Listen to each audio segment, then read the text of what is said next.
Alors, nous sommes de jeudi 18 Shevat Yitro, Shabbat Shalom, suite chapitre 19. Moïse, de retour, convoqua les anciens du peuple et leur transmit toutes ces paroles comme le Seigneur le lui avait prescrit. Le peuple entier répondit d'une voix unanime. Tout ce qu'a dit l'Éternel, nous le ferons. Et Moïse rapporta les paroles du peuple au Seigneur. Moshe rapporta les paroles du peuple, le lendemain, à savoir le 3e jour, car il était monté de bon matin. Mais Moshe avait-il besoin de les rapporter? Le texte enseigne ici une règle de bonne conduite, en ce que Moshe n'a pas dit. Du moment que celui qui m'a envoyé connaît la réponse, je n'ai pas besoin de la lui faire savoir. L'Éternel dit à Moïse, « Voici moi, même je t'apparaîtrai au plus épais du nuage, afin que le peuple entende que c'est moi qui te parle et qu'en toi aussi ils aient foi constamment. » Alors Moïse redit à l'Éternel les paroles du peuple. Dans l'épaisseur de la nuée, dans ce que la nuée avait d'épais, à savoir l'obscurité dont il était question plus loin, Infra 20, 18. Et qu'en toi aussi, y compris les prophètes qui viendront après toi, Moshe raconta, le lendemain qui était le 4e jour du mois, les paroles du peuple. La réponse que j'ai entendue de leur part, c'est qu'ils veulent entendre de toi-même. Celui qui entend de la bouche d'un intermédiaire n'est pas comme celui qui entend de la bouche du roi lui-même. Nous voulons voir notre roi. Et l'Éternel dit à Moïse, « Rends-toi près du peuple, enjoins-leur de se tenir purs aujourd'hui et demain, et de se laver leurs vêtements. » Hachem dit à Moshe, « Si vraiment ils ont besoin qu'on leur parle, va vers le peuple. Tu les consacreras, tu les prépareras, qu'ils se tiennent prêts aujourd'hui et demain.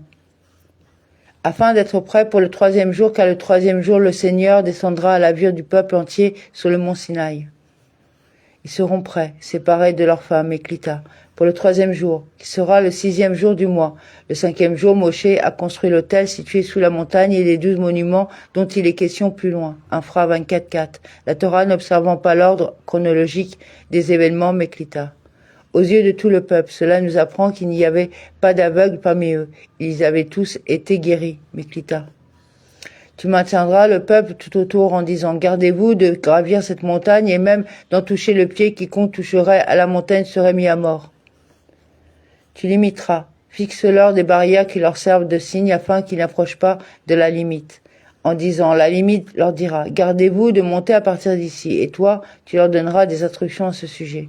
Et d'en toucher l'extrémité, pas même l'extrémité. On ne doit pas porter la main sur lui, mais le lapider ou le percer de flèches, homme ou bête, il cesserait de vivre. Mais au dernier son du corps, ceux-ci monteront sur la montagne. Car lapidé sera lapidé, d'où nous apprenons que les condamnés à être lapidés étaient précipités au contrebas du lieu de la lapidation, lequel était d'une hauteur de 2 tailles d'homme, Sanhédrin 45a. Il sera lapidé, il sera approché en bas vers la terre, comme dans « il les a lancés dans la mer » Supra 15.4, quand s'étendra le son du corps. Quand le corps tirera à son prolongé, ce sera signe du retrait de la Shérina et de l'arrêt de sa voix, et lorsque je me serai retiré, ils auront le droit de monter. Du corps, c'est le chauffard fait à partir de la corne du bélier. Le mot bélier se dit en arabe « yovla », c'était le chauffard du bélier de Israq.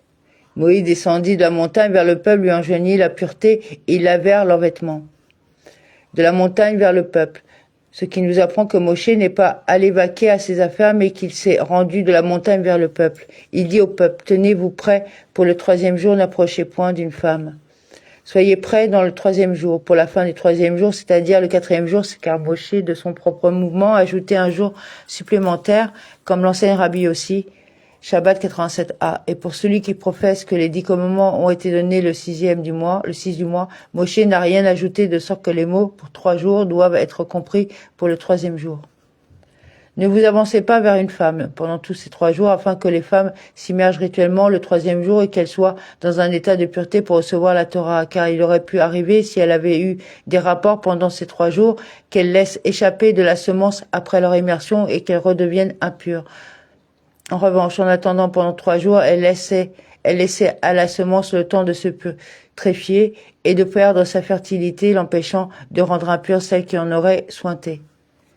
Or, au 3e jour, le matin venu, il y eut des tonnerres et des éclairs et une nuée épaisse sur la montagne et un son de cor très intense. Tout le peuple frissonna dans le camp. quand c'était le matin. Cela nous apprend qu'il y a précédé ce qui est contraire aux usages humains, où l'on ne voit pas le maître attendre l'arrivée du disciple. Il en est de même dans Lève-toi, va dans la plaine, et là je te parlerai. Je me suis levé, je suis allé dans la plaine, et voilà que s'y tenait la gloire de Hachem. Ézéchiel 3, 22, 23. Moïse fit sortir le peuple du camp au devant de la divinité, ils s'arrêtèrent au pied de la montagne, à la rencontre de Ha Elohim. Cela nous apprend que la Shérina est sortie à la rencontre comme le fiancé sort pour accueillir la fiancée. Cela correspond au verset Hachem est venu du Sinaï, mi-Sinaï, Devarim 33, 2. Et non est venu au Sinaï, les Sinaï, Miklita. Dans le bas de la montagne, au sens littéral, au pied de la montagne. Mais le Midrash explique que la montagne a été arrachée à son endroit et a été renversée sur eux comme une coupole. Shabbat 88a. Or, la montagne du Sinaï était toute fumante parce que le Seigneur y était descendu au sein de la flamme, sa fumée montait comme la fumée d'une fournaise et la montagne entière tremblait violemment. Toute fumante, Hachan. Le mot Hachan n'est pas un substantif, étant donné que la lettre Shin est ponctuée ici d'un pata, mais c'est un verbe conjugué à la troisième personne du masculin singulier du passé, il fumait. Tout comme Amar, il disait, Shamar, il gardait, Shama, il écoutait. D'où la traduction du Targonogelos, le mont Sinaï fumait et non enfumait. Toutes les fois que le mot Arachan dans le texte est ponctué d'un kama, il s'agit d'un substantif. Une fournaise à chaud, serait-ce comme ce genre de fournaise et pas davantage? Aussi le texte ajouta-t-il, et la montagne brûlait dans le feu jusqu'au cœur du ciel, Devarim 4.11. Et pourquoi est-il question ici d'un four à chaud? C'est pour que l'oreille reste accoutumée à entendre ce qu'elle a l'habitude de comprendre, le texte lui fournissant des données qui lui sont familières.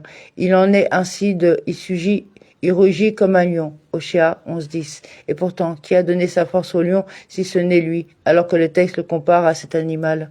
C'est donc que nous le décrivons en le comparant à ces créatures, afin que l'oreille reste accoutumée à l'entendre ce qu'elle a l'habitude de comprendre. De même, et sa voix était comme le son des grandes eaux.